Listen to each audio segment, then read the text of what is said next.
إن الحمد لله نحمده ونستعينه ونستغفره ونعوذ بالله من شرور أنفسنا وسيئات أعمالنا من يهده الله فلا مضل له ومن يضلله فلا هادي له وأشهد أن لا إله إلا الله وحده لا شريك له وأشهد أن محمدا عبده ورسوله أما بعد۔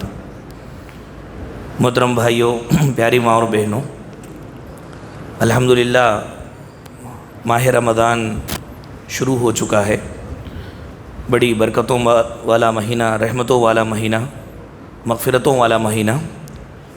پھر سے ایک مرتبہ اللہ رب العالمین نے یہ مہینہ ہمیں نصیب فرمایا۔ اللہ کرے کہ یہ مہینہ ہمارا خوب عبادتوں والا ہو، مختلف ریاضتوں والا ہو، اور اللہ رب العالمین کی سچی مغفرت ہم حاصل کرنے والے بنیں۔ محترم بھائیوں، الحمدللہ یہ پہلی تراویح بھی ہم نے سن لی۔ اللہ رب العالمین اس تراویح کو قبول فرمائے اور زیادہ سے زیادہ اس ماہ مبارک میں عبادات کرنے کے ہمیں توفیق عطا فرمائے۔ روزہ اس مہینے کے اندر ہی اللہ تبارک و تعالیٰ نے فرض کیا ہے۔ آج تفسیر نہیں ہوگی، انشاءاللہ کل سے تفسیر ہوگی۔ کچھ بنیادی باتیں آج انشاءاللہ ہم معلوم کریں گے۔ روزہ کس پر فرض ہے؟ مسلمان پر فرض ہے، اور وہ مسلمان بھی عقل مند رہنا، پاگل پر روزہ فرض نہیں ہے۔ اور اسی طرح وہ بالغ ہونا، چھوٹے بچے پہ روزہ فرض نہیں ہے۔ اسی طرح روزہ رکھنے کی طاقت اس کو رہنا، روزہ رکھنے کی طاقت نہ ہو تو اس پر روزہ فرض نہیں ہے۔ عورتیں حیض والی ہوں، نفاس والی ہوں تو ان پر بھی روزہ فرض نہیں ہے۔ روزہ رکھنے کے لیے نیت فرض ہے، اور وہ نیت دل میں کی جاتی ہے، زبان سے بولنا نہیں ہے، بلکہ دل کے اندر یہ نیت ہونی چاہیے کہ اب یہ فرض روزہ ہے جو رکھا جا رہا ہے۔ روزے کے متعلق شریعت کے اندر جو ہدایات، جو گائیڈنس ہم کو ملا، وہ یہ کہ روزے کے اندر سحری ضرور کھانا چاہیے، اور وہ بھی تاخیر سے، لیٹ کھائیں۔ اللہ کے رسول صلی اللہ علیہ وسلم نے تاخیر سے سحری کھانے والوں کے لیے دعائیں دی ہیں۔ اور اسی طرح افطار کرنے میں جلدی کرنا چاہیے۔ ایسا نہیں ہونا چاہیے کہ زیادہ بھوک لگ رہی ہے، پیاس لگ رہی ہے تو اور زیادہ مشقت برداشت کریں گے تاکہ ثواب زیادہ ملے۔ ثواب زیادہ ملتا نہیں ہے، بلکہ گناہ ملتا ہے۔ افطاری کا وقت ہو گیا تو فوراً جو ہے افطاری کر لینا چاہیے۔ افطاری کرنے کے بعد فرض نماز جو مغرب کی ہے، عام طور پر اتنا لوگ کھانے میں پینے میں مصروف ہو جاتے ہیں کہ فرض نماز تکبیر تحریمہ چھوٹ جاتی ہے، ایک رکعت چھوٹ جاتی ہے، 2 رکعتیں چھوٹ جاتی ہے۔ سلف کہا کرتے تھے اس آدمی میں کوئی خیر نہیں جو تکبیر تحریمہ کے ساتھ نماز نہیں پڑھتا ہے۔ تکبیر تحریمہ کے ساتھ نماز نہیں پڑھنے والا، اس کے اندر کوئی خیر کی امید نہیں۔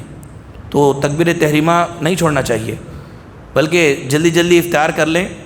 اس کے بعد جیسے ہی اقامت ہوتی ہے تو اقامت میں ہی شریک ہونے کی کوشش کریں۔ یہ ہدایت ہے۔ میرے بھائیوں، روزے کے اندر خیر کے کام زیادہ کریں، نمازیں پڑھنا، نوافل کثرت سے پڑھنا، اسی طرح دیگر عبادات ہے، زبان کا ذکر ہے، اسی طرح قرآن پاک کی تلاوت ہے۔ زیادہ سے زیادہ، جتنا زیادہ کریں گے اتنا ثواب اس ماہ مبارک کے اندر ملے گا۔ بس زبانی کرنے سے بچنا چاہیے، یعنی گالی نہ دیں، کسی کو برا بھلا نہ بولیں۔ کوئی ہم کو برا بھلا بولتا ہے تو ہم بولے کہ ہم روزے سے ہیں۔ یہ ہمارے نبی صلی اللہ علیہ وسلم نے ہم کو یہ تعلیم دی ہے۔ افطار کے وقت کی دعائیں نہیں بلکہ ہر روزہ دار کی دعائیں کبھی بھی قبول ہوتی ہے۔ جب بھی دن کے کسی بھی حصے میں وہ جب دعا کرتا ہے تو دعائیں قبول ہوتی ہے۔ چنانچہ زیادہ سے زیادہ اللہ رب العالمین سے روزے کی حالت میں دعائیں کرتے رہیں۔ کتنے ایسے لوگ ہیں جن کے مسائل سالوں سے پیچیدہ ہیں، تو اچھا موقع ہے پیچیدہ مسائل کو سلجھانے کا۔ اللہ تعالیٰ سے دعائیں مانگتے رہیں۔ ناممکن کوئی چیز نہیں ہے اللہ کے پاس۔ آپ اچھے انداز میں بیٹھ کر کے ہم نے مانگنا نہیں آتا، کیونکہ اگر ہم مانگیں گے تو پروردگار کے پاس دینے کے لیے بہت کچھ ہے، ہم کو صحیح ڈھنگ سے مانگنا نہیں آتا۔ تو زیادہ سے زیادہ ہم اللہ تعالیٰ سے مانگیں، اس کی توحید کا واسطہ دے کر کے، اس کے اسماء حسنہ کا واسطہ دے کر کے اللہ سے ہم دعائیں مانگیں۔ اللہ تعالیٰ ہماری دنیا کی ساری ضروریات انشاءاللہ ضرور پوری کریں گے۔ روزہ کن کو نہیں ہے؟ کون نہیں رکھنا چاہیے روزہ؟ تو وہ مریض آدمی روزہ نہ رکھے جس کو اس بات کا ڈر ہو کہ روزہ رکھنے سے بیماری بڑھ جائے گی۔ تو ایسا آدمی روزہ نہیں رکھنا چاہیے، بلکہ بعد میں وہ قضا کرے گا۔ اگر قضا کرنے کی طاقت نہیں ہے تو فدیہ دے دے گا، کسی کو ایک وقت یعنی صبح اور شام کا کھانا کسی کو دے دے گا، کھانے کی اتنی رقم اس کو دے دے گا۔ حیض والی عورتیں، نفاس والی عورتیں روزہ نہیں رکھیں گی، لیکن بعد میں وہ اس کی قضا کریں گی۔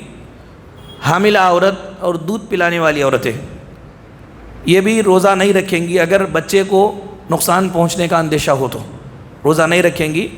اب اس کے اندر مختلف اقوال ہے، بعض علماء کہتے ہیں کہ بعد میں اس کی وہ قضا کرے گی، بعض کہتے ہیں کہ فدیہ دے دے تو بھی کافی ہے۔ انتہائی ضعیف اور بیمار آدمی جس کی بیماری سے اچھے ہونے کا امکان ہی نہ ہو، ایسا آدمی بھی روزہ چھوڑ سکتا ہے، چھوڑ دے گا، فدیہ دے دے گا۔ میرے بھائیو، روزہ کن چیزوں سے ٹوٹ جاتا ہے؟ روزے کی حالت میں بیوی سے اگر ہم کنار ہوا، ہم بستری کیا، روزہ ٹوٹ جائے گا۔ جان بوجھ کر کے قے کیا تو بھی روزہ ٹوٹ جائے گا، یعنی وامٹنگ کیا جان بوجھ کر کے تب بھی روزہ ٹوٹ جائے گا۔ طاقت والی انجیکشن لگایا تو بھی روزہ ٹوٹ جائے گا۔ بیداری کی حالت میں اگر منی کا اخراج ہو گیا تب بھی روزہ ٹوٹ جائے گا۔ یا عورتوں کو خون آنا شروع ہو جائے حیض و نفاس کا، تب بھی ان کا روزہ ٹوٹ جائے گا۔ یہ چند بنیادی باتیں ہیں روزے کے تعلق سے، ان چیزوں کو سامنے رکھ کر کے ہم انشاءاللہ کل سے روزہ رکھیں گے۔ میرے بھائیوں، قرآن پاک کے اندر سورۃ الفاتحہ ہے، اس کے بعد سورۃ البقرہ سے قرآن پاک کا آغاز ہوتا ہے۔ سورۃ الفاتحہ یہ ساری آسمانی کتابوں کا خلاصہ اس کے اندر ہے۔ تورات، زبور، انجیل، جتنی بھی آسمانی کتابیں اللہ نے نازل فرمائی اس کے اندر جو باتیں ہیں، ساری باتوں کا خلاصہ سورہ فاتحہ کے اندر اللہ نے رکھ دیا ہے۔ اور پورے قرآن کا خلاصہ سورہ فاتحہ کے اندر ہے، پورے قرآن کا خلاصہ۔ اسی لیے سورہ فاتحہ کا ایک نام کیا ہے؟ ام الکتاب ہے، یعنی کتابوں کی ماں ہے۔ یہ جتنی کتابیں پروردگار نے بھیجا سب کا خلاصہ سورہ فاتحہ کے اندر اللہ نے رکھ دیا ہے۔ اب قرآن پاک کے اندر جو موضوعات ہے، جو ٹاپکس ہے، بڑے بڑے جو ٹاپکس ہے وہ 4 قسم کے ہیں۔ وہ 4 قسم کے ٹاپکس سورہ فاتحہ کے اندر ہے۔ عقیدہ ہے، عبادت ہے، زندگی گزارنے کا طریقہ ہے، اور نیک لوگوں کے کام ان کا انجام، برے لوگوں کے کام ان کا انجام۔ یہ پورے قرآن کے اندر بار بار اللہ تعالیٰ نے اسی کو دہرایا ہے، اور یہ 4 چیزیں بھی اللہ نے سورہ فاتحہ میں رکھ دی۔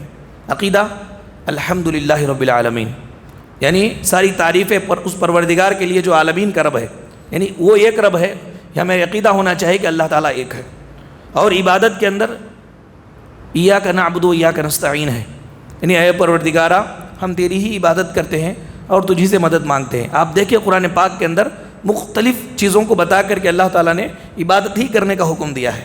تم کو میں پیدا کیا ہوں عبادت کے لیے، تم عبادت کرو، اور وہ چیز سورہ فاتحہ کے اندر اللہ تعالیٰ نے بتلا دی۔ اسی طرح سے طرز زندگی ہے، زندگی گزارنے کا طریقہ، کیسے ہم زندگی گزاریں، تو اہدنا الصراط المستقیم صراط الذین انعمت علیہم، اللہ ہمیں سیدھا راستہ بتا، یہ کن لوگوں کا راستہ جن پر تو نے انعام کیا، یعنی نبیوں کا راستہ، زندگی گزارنے کا طریقہ، نبیوں کا منہج، نبیوں کا طریقہ۔ اور چوتھی چیز، برے لوگوں کا تذکرہ ان کا انجام، نیک لوگوں کا تذکرہ ان کا انجام۔ یہ غیر المغضوب علیہم ولا الضالین میں ہے، یعنی اللہ ان لوگوں کے راستے سے ہم کو بچا جن پر تیرا غضب نازل ہوا، جو گمراہ ہو گئے۔ تو یہ پورے قرآن مجید کے اندر جو ٹاپکس ہیں 4 قسم کے ہیں، یہ پورے اللہ رب العالمین نے سورۃ فاتحہ کے اندر رکھ دیا ہے۔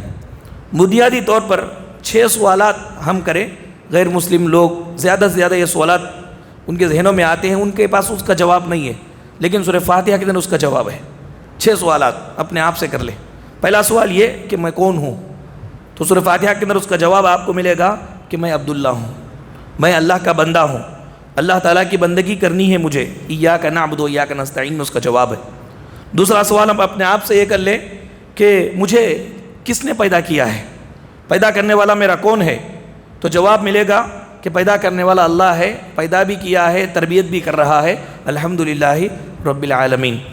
تیسرا سوال اپنے آپ سے ہم یہ کر لیں کہ مجھے مرنے کے بعد کہاں جانا ہے، میرا کیا ہوگا، تو جواب خود سورہ فاتحہ کے اندر ہے کہ ایاک نعبد مالک یوم الدین، حساب کے دن کا مالک، یعنی مرنے کے بعد ایک دن آئے گا قیامت کا دن، اس دن میں تمہارا حساب و کتاب ہوگا، وہاں پر تم لے جائے جاؤ گے۔ مرنے کے بعد سڑ گل کر کے مٹی ہو جانا نہیں ہے، مٹی ہو کر کے پھر دوبارہ اٹھائے جانا ہے، اور دنیا کی زندگی میں جو بھی ہم نے گزارا کیا اس کا حساب دینا ہے۔ تو اور چوتھا سوال، مجھے کیا کرنا چاہیے؟ جواب یہ کہ مجھے عبادت کرنی چاہیے۔ سوال یہ کہ کیسی عبادت کرنی چاہیے؟ جواب یہ کہ رسول اللہ صلی اللہ علیہ وسلم کے بتائے ہوئے طریقے کے مطابق عبادت کرنی چاہیے۔ ایاک نعبد و ایاک نستعین اہدنا الصراط المستقیم میں ہے، اہدنا الصراط المستقیم صراط الذین انعمت علیہم۔ مجھے کیا نہیں کرنا چاہیے؟ تو اس سورہ فاتحہ کے اندر اس کا جواب ہے کہ مجھے اللہ رب العالمین کو غصہ ہونے والے کام نہیں کرنا چاہیے۔ یہودیوں نے اللہ تبارک و تعالیٰ کے کو غصے ہونے والے کام کیے، اللہ رب العالمین ان پر غضبناک ہو گیا۔ یہودیوں کے پاس علم تھا، عمل نہیں تھا، چنانچہ وہ مغضوب علیہم ہو گئے، اللہ کی پھٹکار ان پر پڑی۔ اور عیسائیوں کے پاس علم نہیں تھا، خالی عمل تھا، لیکن اللہ تعالیٰ نے ان کو گمراہ کہہ دیا۔ امت محمدیہ ان دونوں کے بیچ میں ہے، یعنی ہم صرف عمل ہی نہیں کریں گے بلکہ علم سیکھیں گے، علم سیکھ کر کے عمل کریں گے۔ یہودی علم تھا ان کے پاس، عمل نہیں تھا، عیسائیوں کے پاس علم نہیں تھا، عمل تھا، لیکن ہم کو یہ حکم دیا گیا کہ تم علم بھی سیکھنا ہے اور اس پر عمل کرنا ہے۔ اگر ہم صرف علم سیکھیں، بہت معلومات ہو، عمل نہ کریں، تو یہودیوں کے طریقے پر چلنے والے ہیں، غیر المغضوب علیہم میں منع کیا گیا ہے۔ یعنی ایسے ہم نہ بنیں کہ بہت کچھ جانکاری حاصل کر لیں، ذرا بھی عمل نہیں ہے، ایسی زندگی ہم کو نہیں چاہیے۔ اور ایسے بھی ہم نہیں کہ کچھ بھی نہیں معلوم ہے، کوئی ایک آدمی بول رہا ہے بس اسی کے پیچھے آنکھیں بند کر کے جا رہے ہیں۔ ایک آدمی جا رہا ہے سامنے، اس کے پیچھے ایک آدمی جا رہا ہے، پیچھے جانے والے آدمی کو کھڑا کر کے پوچھے کہ کہاں جا رہا ہے، تو اس نے کہا کہ اس کے پیچھے جا رہا ہوں، اور اسی کو پوچھا گیا کہ وہ کہاں جا رہا ہے، یہ بول رہا ہے کہ مجھے معلوم نہیں ہے۔ یعنی ایک ایسے آدمی کے پیچھے یہ چل رہا ہے، وہ آدمی کہاں جا رہا ہے اس کو معلوم نہیں ہے۔ ایسی تقلید بھی نہیں کرنی چاہیے، بلکہ علم اور بصیرت کی بنیاد پر ہمارا عمل ہونا چاہیے۔ اگر ہمارے پاس علم نہیں ہے، صرف عمل کر رہے ہیں، تو یہ عیسائیوں کا طریقہ ہے، اس سے بھی ہم کو روکا گیا ہے میرے بھائیوں۔ اور چھٹا سوال، اللہ تبارک و تعالیٰ کو راضی کرنے کا طریقہ کیا ہے؟ اللہ تعالیٰ کو راضی کرنے کا طریقہ کیا ہے؟ اس کا جواب ہے، اللہ کو راضی کرنے کا طریقہ نبی اور صحابہ کا منہج۔ نبی کریم صلی اللہ علیہ وسلم نے جس طریقے سے زندگی گزاری، صحابہ اکرام جس طریقے سے دنیا کے اندر زندگی گزارے، ان کے مطابق اگر ہم زندگی گزاریں گے تو پھر اللہ رب العالمین کو راضی کرنے کا یہ طریقہ ہے میرے بھائیوں۔ آپ دیکھیں سورۃ الفاتحہ کے اندر بندے کی طرف سے دعا ہے، اللہ تعالیٰ سے بندہ دعا کرتا ہے، اہدنا الصراط المستقیم، اے اللہ سیدھا راستہ تو ہمیں بتا، ان لوگوں کا راستہ جن پر تو نے انعام کیا۔ تو اس کے بعد کی صورت میں اللہ تبارک و تعالیٰ نے اہدنا کو ھدی للمتقین کہا، اہدنا بھی ہدایت سے ہے، اللہ ہدایت ہمیں بتا۔ تو اللہ تعالیٰ نے ان کی دعا قبول فرمائی اور ھدی للمتقین، متقیوں کے لیے ہدایت نازل فرمائی، پورا قرآن اتارا۔ یہ دعا ہماری قبول ہوئی تو پورا قرآن اترا کہ اللہ تبارک و تعالیٰ سے ہم نے دعا کی، اللہ ہمیں سیدھا راستہ بتا، تو یہ سیدھا راستہ اس میں ہے بول کر کے باقیہ سارے قرآن کو پروردگار نے نازل فرمایا۔ تو انشاءاللہ کل سے سورہ بقرہ کی تفسیر مختصر آپ لوگوں کے سامنے بیان کی جائے گی۔ اللہ رب العالمین سے دعا ہے کہ اللہ تعالیٰ ہم تمام لوگوں کو یہ ماہ رمضان کے اندر ہر وقت کی قدر کرتے ہوئے، مختلف عبادتوں کو کرتے ہوئے اس ماہ رمضان کو گزارنے کی اللہ ہمیں توفیق عطا فرمائے۔ اللہ تعالیٰ ہمارے روزوں کو قبول فرمائے اور صحت و عافیت کے ساتھ ہمیں سارے روزے رکھنے کی توفیق عطا فرمائے۔ اللہ تعالیٰ ہم سے راضی ہو جائے، اور جب دنیا سے ہم جائیں تو اللہ تبارک و تعالیٰ کی رضا ساتھ لے کر کے جانے والے بنے۔ آمین وآخر دعوانا ان الحمدللہ رب العالمین۔ سبحانک اللہم و بحمدک، اشہد ان لا الہ الا انت، استغفرک و اتوب الیک۔